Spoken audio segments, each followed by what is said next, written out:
ओम शांति। आज 20 जनवरी 2024 की साकार मुरली। आज बाबा ने कहा, मीठे बच्चे, तुम कल्याणकारी बाप के बच्चों का कर्तव्य है सर्व का कल्याण करना, सबको बाप की याद दिलाना और ज्ञान दान देना। प्रश्न, बाबा महारथी किन बच्चों को कहते हैं, उनकी निशानी क्या होगी? उत्तर, जो अच्छी रीति पढ़ते और पढ़ाते हैं, जिन पर सदा बृहस्पति की दशा है, जो अपनी और सर्व की उन्नति का सदा ख्याल रखते हैं, जो यज्ञ सेवा में हड्डियां देते हैं, जो बाबा के कार्य में मददगार रहते हैं, वह महारथी। ऐसे महारथी बच्चों को बाबा कहते, यह मेरे सपूत बच्चे। ओम शांति। आजकल बच्चे शिव जयंती के लिए तैयारियां कर रहे हैं, कार्ड आदि भी छपाते हैं। बाप ने समझाया तो बहुत बारी है, सारी मुख्य बात गीता पर है।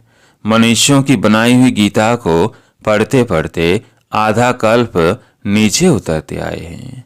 ये अभी तुम बच्चे समझते हो। आधा कल्प है दिन और आधा कल्प है रात।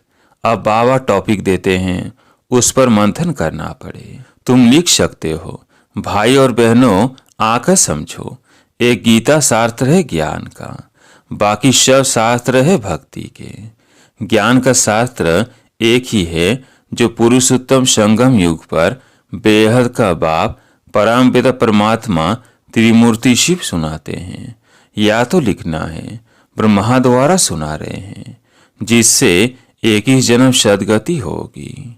ज्ञान की गीता से 21 जन्म का वर्षा मिलता है, फिर 63 जन्म भक्ति की गीता चलती है, जो मनुष्यों की बनाई हुई है। बाप तो राजयोग सिखलाकर सदगति कर देते हैं, फिर सुनने की दरकार नहीं रहती। इस ज्ञान की गीता से दीन हो जाता है। यह ज्ञान का सागर बाप ही सुनाते हैं, जिससे 21 जन्म गति सदगति होती है, अर्थात 100% पवित्रता सुख शांति का अटल अखंड सतयुगी दैवी स्वराज्य मिलता है। 21 जन्मों के लिए चढ़ती कला होती है। मनुष्यों की बनाई हुई गीता से उतरती कला होती है। भक्ति की गीता और ज्ञान की गीता पर अच्छी तरह विचार सागर मंथन करना है। यह मूल बात है जो मनुष्य नहीं जानते। तुम लिखते हो त्रिमूर्ति शिव जयंती, सो श्रीमद् भगवद गीता जयंती, सो सर्व की सदगति भवंती। यह भी सुना सकते हो कि शिव जयंती सो विश्व में शांति भवंती। मुख्य अक्षर बहुत जरूरी है, जिस पर ही सारा मदार है।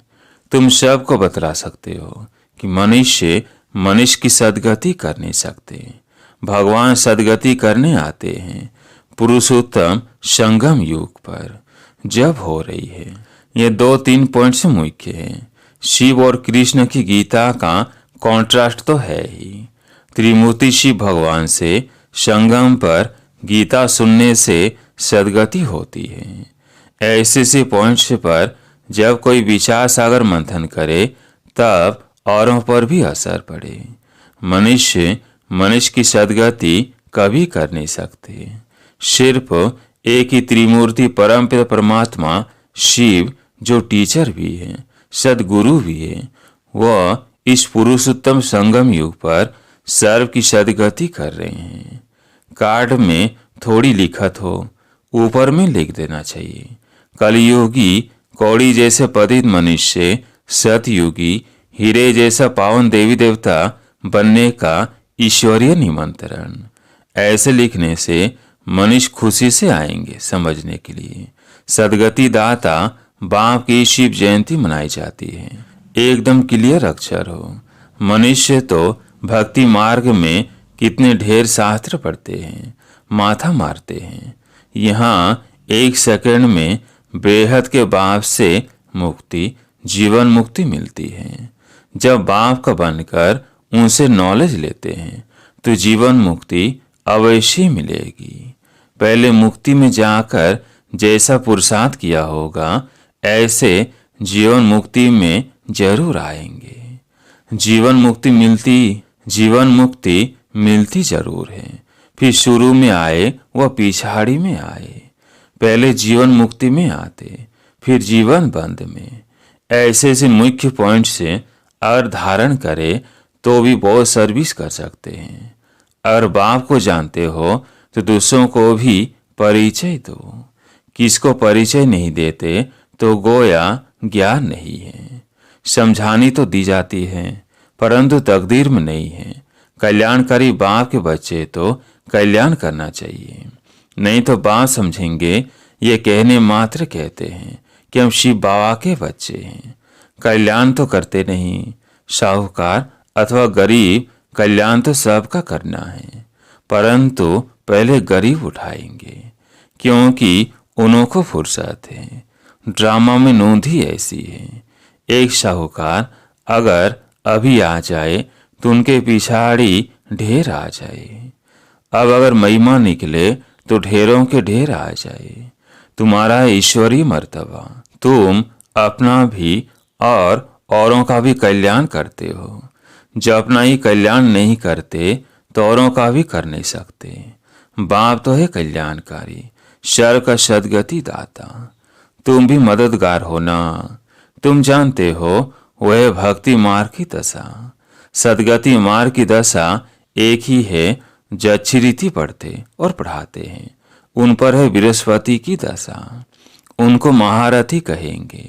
अपनी दिल से पूछो, हम महारथी हैं, फलाने फलाने मिसल सर्विस करते हैं। प्यादे कभी किसको ज्ञान सुना ना सके और किसका कल्याण नहीं करते तो अपने को कल्याणकारी बाप को बच्चा क्यों कहलाना चाहिए। बाप तो पुरुषार्थ कराएगा।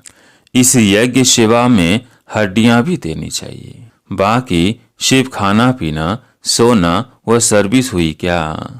ऐसे तो जाकर प्रजा में दास दासी बनेंगे। बाप तो कहते हैं पुरुषार्थ कर नर से नारायण बनो। सपूत बच्चों को देख बाप भी खुश होंगे। लौकिक बाप भी देखते हैं यह तो बहुत अच्छा मर्तबा पाने वाला है तो देखकर खुश होंगे। पारलौकिक बाप भी ऐसे कहते हैं। बेहद का बाप भी कहते हैं हम तुमको विश्व का मालिक बनाने आए हैं, अब तुम औरों को भी बनाओ। बाकी सिर्फ पेट की पूजा करने से क्या फायदा होगा। सबको सिर्फ यही बताओ कि शिव बाबा को याद करो। भोजन पर भी एक दो को बाप की याद दिलाओ तो सब कहेंगे इनकी शिव बाबा से बहुत प्रीत है। यह तो सहज है ना, इसमें क्या नुकसान है। टेव यानी आदत पड़ जाएगी तो खाते रहेंगे और बाबा को भी याद करते रहेंगे। दैवी गुण भी जरूर धारण करने हैं। अभी तो सब पुकारते हैं हे पतित पावन आओ, तो जरूर पतित है।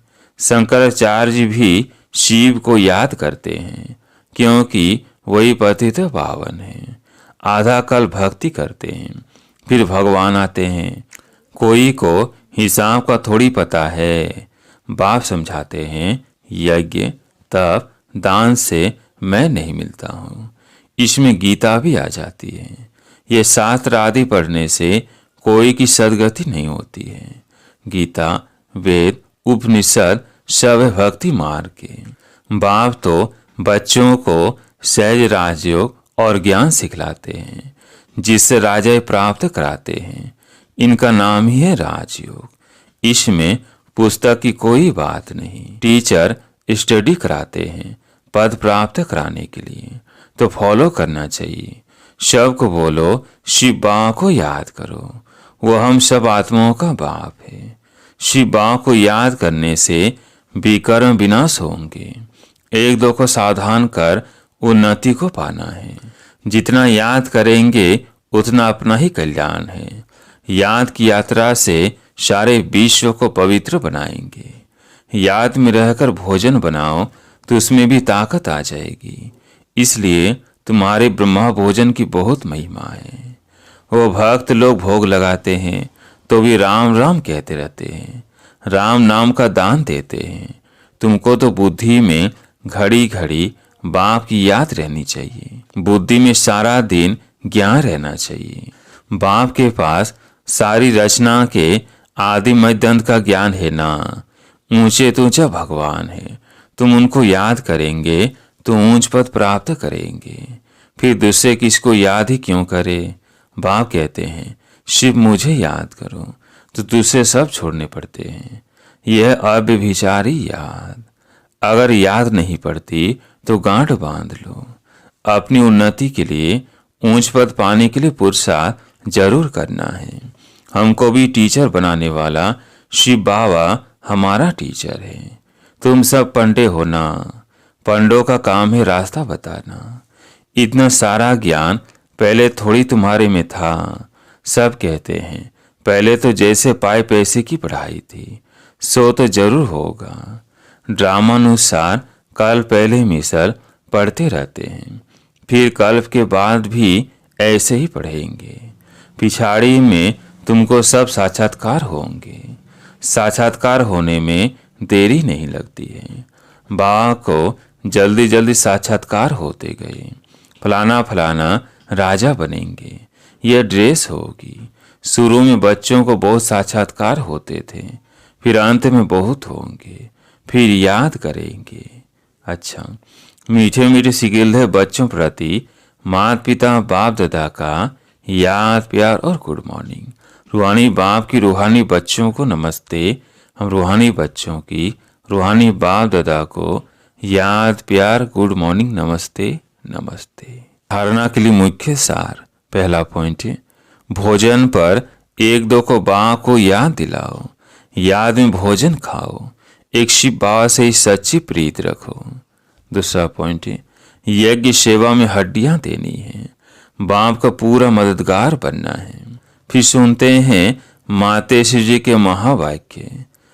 हेडलाइन सभी गोप गोपियों प्रति मातेश्वर जी के हस्तों से लिखा हुआ याद पत्र 1961। सभी गोप गोपियों प्रति अति याद प्यार। मामा ने कहा बात समाचार कि आप सब गृहस्थ व्यवहार में रहते कमल फूल समान अपनी जीवन में सफलता को पाते रहते हो ना। लाडले गोप तो अब सर्विस को अच्छी रीति उठाने का पुरुषार्थ में लग गए हैं। बहुत अच्छा है। आखिर भी अपने परम पूज्य बाप का परिचय सबको मिलना ही है। यह तो जानते हो कि सूझ प्राप्ति को कोटों में कोई ही पा सकेंगे, परंतु ऐसे फूल जरूर निकलेंगे तो ना। अच्छा, तेज रफ्तार से सर्विस को बढ़ाते चलो। खजाना अविनाशी ज्ञान धन का तो बहुत अनोखा है, अखूट है, जो बाप द्वारा सभी बच्चों को मिलता ही रहता है। कोई इसे प्राप्त कर ले तो जन्म जन्मांतर के लिए मालामाल बन जाए। यह चीज ही ऐसी है। कहो लाडले गोप गोपियां, ठीक बात है ना। आप सभी गोप गोपियां अतिंद्रिय सुखमय जीवन के अनुभव से जीवन बिताते चलते चलो। देखो लाडले गोप गोपियां, अब इस ब्राह्मण कुल की वृद्धि होने में ही सबका कल्याण है। फिर तो ब्राह्मण सो देवता अवश्य बनेंगे। जैसे कई अपने गृहस्थ व्यवहार में रहते भी ब्राह्मण कुल वंशी बनकर चल रहे हैं, अर्थात गृहस्थ व्यवहार में रहते पवित्र रहते हैं। हम एक बाप के बच्चे हैं, ऐसी पवित्र धारणा में रहते हैं। बाकी सभी को उस परम पिता बाप के डायरेक्शन पर ही चलना है। इसको इस श्रीमत पर चलना कहा जाता है। ऐसी धारणा में चलने वालों को ही ब्राह्मण कुल वंशी कहा जाता है। जबकि अब वही बाप टीचर सदगुरु बना है, धर्मराज भी है, तो क्यों न उनकी गोद का बच्चा बन अपना पूर्ण पवित्रता का अधिकार ले लेना चाहिए, जिससे ही भविष्य में सुख शांति का पूरा अधिकार प्रारब्ध रूप में प्राप्त हो जाता है। कहो लाडले गोप गोपियां, ऐसे सहज राज को समझ गए हो ना। जीते जी मरने अथवा मरजीवा बनने में डरते तो नहीं हो ना। आज यह पत्र हर एक अपने अपने नाम से समझे और अपना पत्र समझकर पढ़े अथवा सुने, और माँ का प्यार भी हर एक अपने नाम से पाए। हर एक गोप गोपी प्रति नाम सहित माँ का अत्यंत प्यार। अच्छा, अपना सौभाग्य ऊंच बनाने के पुरुषार्थ में तीव्र वेग से लगे रहना ही कल्याणकारी बनना है। जबकि अभी पता चला है कि स्वयं परमपिता ऊंच वर्षा देने आया है, तो लेकर ही रहना है। अच्छा, छुट्टी लेते हैं। ओम शांति। आज प्यारे मीठे बाबा का वरदान, अविनाशी प्राप्ति के आधार पर सदा संपन्नता का अनुभव करने वाले प्रसन्नचित्त भव। अविनाशी प्राप्ति के आधार पर सदा संपन्नता का अनुभव करने वाले प्रसन्नचित्त भव। संगम युग पर डायरेक्ट परमात्म प्राप्ति है। वर्तमान के आगे भविष्य कुछ भी नहीं है। इसलिए आपका गीत है, जो पाना था वो पा लिया। इस समय का गायन है, अप्राप्त नहीं कोई वस्तु ब्राह्मणों के खजाने में। ये अविनाशी प्राप्तियां हैं। इन प्राप्तियों से संपन्न रहो तो चलन और चेहरे से सदा प्रसन्नता की विशेषता दिखाई देगी। कुछ भी हो जाए, सर्व प्राप्तिवान अपनी प्रसन्नता छोड़ नहीं सकते। स्लोगन, परमात्म प्यार के अनुभवी बनो तो कोई भी रुकावट रोक नहीं सकती। परमात्म प्यार के अनुभवी बनो तो कोई भी रुकावट रोक नहीं सकती। अब व्यक्ति साइलेंस द्वारा डबल लाइट फरिश्ता स्थिति का अनुभव करो। कोई भी आपके समीप संपर्क में आए तो महसूस करे यह रूहानी है, अलौकिक है। अपने पूर्वजपन की स्मृति से सभी आत्माओं की पालना शांति की शक्ति से करो। आपका फर्ज है अशांति के वायुमंडल में आत्माओं को शांति का दान देकर उनमें शांति की सहन शक्ति की हिम्मत भरना। इसके लिए अपनी प्रीति द्वारा, मनसा शक्ति द्वारा विशेष सेवा करो। लाइट हाउस बन सर्व को शांति की लाइट दो। अच्छा, ओम शांति।